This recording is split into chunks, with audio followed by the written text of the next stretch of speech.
Magandang araw sa inyong lahat mga palangga. Welcome back to my channel, The MJ's Vlog. Good morning, good afternoon, good evening.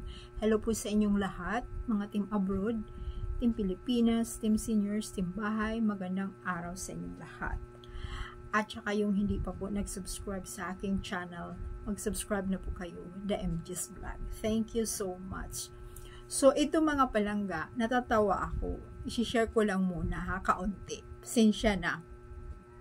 Dahil, hindi po ba, sabi ko, yung hindi pa po nag-subscribe sa aking channel, mag-subscribe na po kayo. Mayroon doon sumagot. Pero, siyempre, isi-share ko rin sa inyo. Natatawa ako, hindi daw siya mag-subscribe sa ano natin, sa vlog. Dahil, mali daw yung aking, vlog. Kasi hindi nga daw talaga mag-asawa si Alden at Maine. Ang tunay daw na mag-asawa, si Kong at saka si Maine. So, sabi kong ganun, alam nyo, dapat, di ba, gagawa rin sila ng vlog na ipupush din nila yung kanilang gusto, di ba? Demokratiko ito, kahit ano, kailangan yung opinion mo sa ng tao, yung tanggap din. Kanya-kanyang POV. Di, kung gusto niya yun, kasi gusto niya ipupush yun, dahil yung atin, pinupush natin si Alden at saka si Maine, ang mag-asawa. Dahil ang dami nating resibo. Sinasabi din niya, marami din daw siyang resibo. So, yun ang dapat ipupush niya. Diba mga palangga, gagawa siya ng sarili niyang dahil ipupush niya kasi nang-aaway siya sa atin eh. Nang-aaway siya. Nagmumura pa nga mga palangga, kaya ang ginawa ko, ko na lang. Alam nyo na kung anong gagawin para hindi na mababasa ng iba.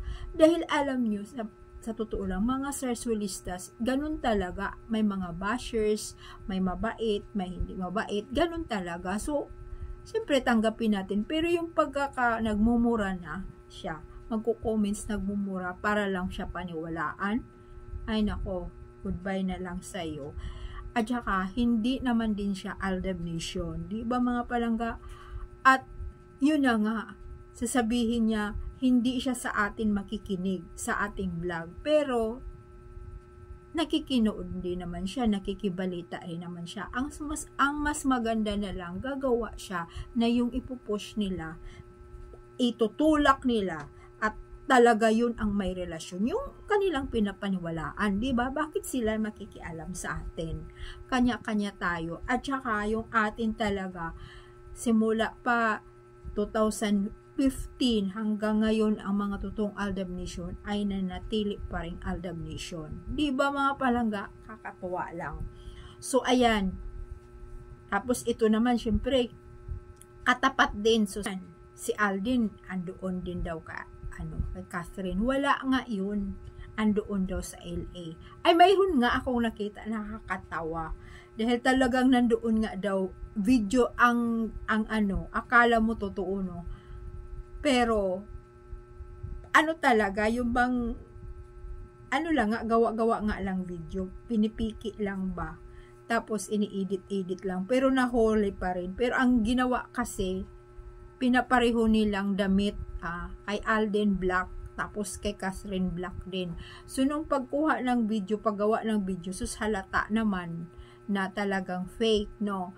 At saka, akala mo nandoon talaga sa LA. Kasi yung, syempre yung background, pwede nga gumawa ka ng background. Kaya nga yung aking last video ay, sinong kasama ni Alden? Yung tinutulak-tulak niya trolley lang, at saka yung luggage. Wala namang Catherine doon. May sumigaw nga, Alden, yun lang. Pero wala namang anino doon ni Catherine. Diba? Tsaka yung mga iba kasi, mga bashers, gumagawa na rin sila ng istorya at video para lang guguluhin nga yung utak ng mga tao. Lalong-lalo na kontra talaga nilang aldabnation kasi nanatili pa rin hanggang ngayon yung mga aldabnation na totoo. Diba mga palangga? So, at saka yun, ito na naman, binalita na naman na ay hindi na daw, tanggal na daw si Maine sa sa Itbulaga. Tapos, nakita ko naman si May nandoon lang. Hindi nga yan matanggal kasi yan na nga rin ang kaya nga wala na siya sa showbiz dahil pinapangarap na nga lang din niya na magiging host na lang para siguro manahimik yung buhay niya. Diba? Kasi pag sa showbiz ka, guluhin talaga, lalong-lalo na mayroon silang bagay na ayaw pa nilang ilalabas. Diba? Tusutok ang aalis. Diba? Siya ang aalis kasi uupo na ngayong July yung mga bagong senators. Tapos, si Min, hindi. Diyan lang yan. Alam ko talaga, steady dyan si Mingay. Binit-bit nga nila, diba? Nung nagkakagulo. Ay, nako. Speaking of nagkakagulo, yan na nga, kinasuhan daw yung yung APT, yung noon, yung kay Halos Host. Hindi yata sila nagbayad sa GMA, ilang milyon yun. So may kaso sila kay yung mga Halos Host sa sa GMA. Yun ang binabalita sa TV. Ilang milyon na hindi daw nakakabayad. Tapos kaya siguro nagkakagulo din yung sila ni diba, yung sila Tito Vic and Joy. Kaya siguro umalis din. Hindi natin alam. Tingnan mo ngayon, nito lang lumabas na ganun na nga. Tapos noon nakakagulo. Tapos mayroon din pala silang tinatago. Sila lang din naman. So, pero nilabas ngayon sa GMA. So, yan na nga ang balita nila na si Maine ay aalis. Hindi nga, kasi nga, senador ay uupo na ngayong July. So, wala na nga rin si Tito Soto sa Itbulaga. So, paano aalis si Mingay? Ilan na lang ang maiwan na mga host. Yung mga palaga. So, ayan, manatili yan dyan si Mingay sa Itbulaga. Tapos, kasi nga daw, mayroon na naman daw bagong papasok na host. Hindi, may mga guest host lang sila na pinakita nga. Nakita ko nga si Julia Tapos, wala namang na mayroon silang tatanggalin ng mga final host. Hindi naman siguro yan tatanggalin si Ryan dahil magaling din niya na host, diba? Binitbit din siya. So, hindi ako, titingnan na lang natin. Malay din natin, pero para sa akin, siyempre kanya-kanya nga sa inyo, kaya mga palangga, tatanggalin ba yan siya o talagang muna siya magpapahinga bilang host, di ba?